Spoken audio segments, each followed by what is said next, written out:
Ya,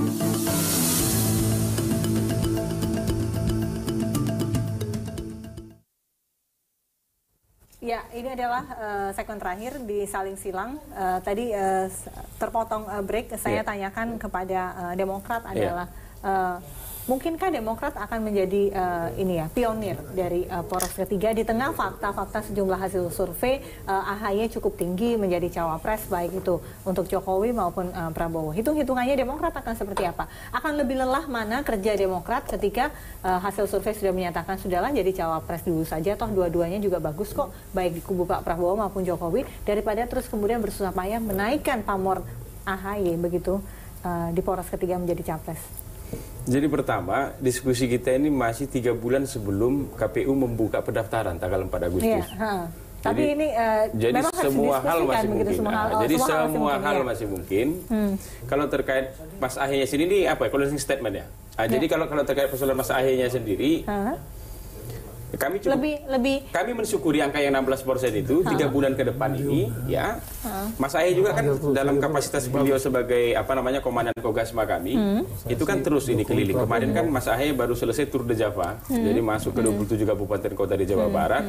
Jadi ini kalau kemudian sampai menjadi nomor 1 Mas AHY ini menjadi cawapres seperti itu, ini keberhasilan dari Tour de Java dan lain sebagainya itu ya.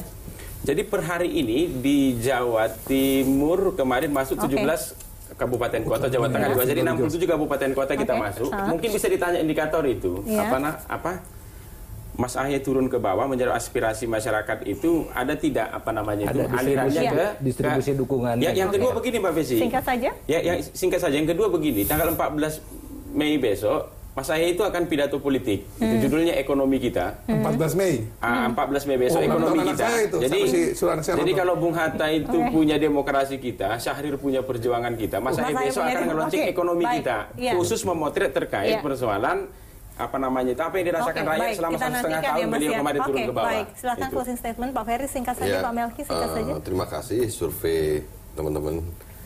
Indikator ya, dan tapi kemudian kita juga punya survei internal menjelaskan bahwa Pak Prabowo Subianto dengan nanti calon wakil presidennya akan bisa mendapatkan dukungan yang besar dengan modal tahun 2014 47%, dan kemudian karena ada sebagian besar masyarakat yang kecewa terhadap Pak Jokowi, itu kita bisa mendapatkan limpahan suara dan kami optimis terhadap itu. Kemudian juga Partai Gerindra nanti akan bisa dengan selisih, menurut hitungan survei internal kami, selisihnya dengan Partai PDI Perjuangan juga semakin sedikit, dan tahun 2014 itu belum pada saat belum mesin partai bekerja ya Mas sudah, ya, dan kita juga tadi mendapatkan keuntungan hotel efek, dan partai-partai yang bersama-sama dengan kami itu relatif adalah partai-partai yang sudah sejak awal setia bersama kami. Jadi lebih solid lah ya menurut Anda daripada koalisi sebelah. Baik. Partai Gerindra bisa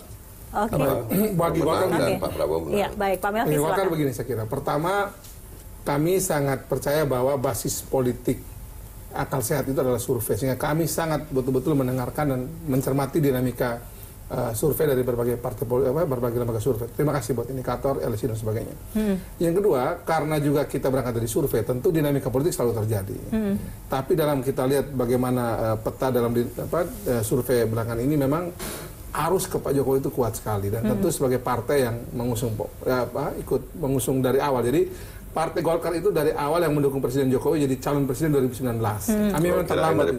Tapi untuk 2019 itu Partai Golkar pertama. Kami keluarkan dalam sebuah rapimnas khusus untuk itu. Dan sampai hari ini Golkar konsisten untuk mendukung itu semua. Dan buat kami ini adalah salah satu bagian yang mudah-mudahan Golkar bisa kali ini pertama kali setelah reformasi mengusung presiden yang menang, dan Golkar bisa dipercaya untuk mendampingi sebagai wapres setelah Pak Yusuf Kala ya Pak Erlangga. Baiklah, silakan singkat Mas Adam. Iya. Adanya tokoh partai memang menjadi salah satu alasan memilih partai yang paling besar pada sisi yang lebih modern ketimbang sisi yang lebih tradisional, kan karena sudah terbiasa memilih partai. Tapi ada 50% bahkan lebih itu orang memilih partai karena memiliki tokoh yang bagus, tokoh nasional, kemudian kerja partai di daerah, kemudian kegiatan yang sudah sudah dilakukan oleh partai tersebut gitu.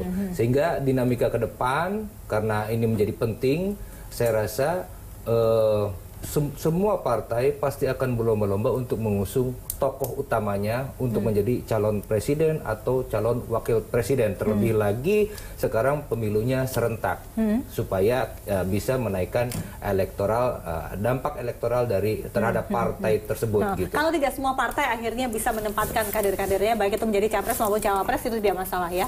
Oke. Iya, mau bagaimana lagi? Kan ada musyawarah mufakat, Mbak Fesi. Ada musyawarah mufakat. Baiklah. Kekuatan bangsa Indonesia adalah musyawarah mufakat.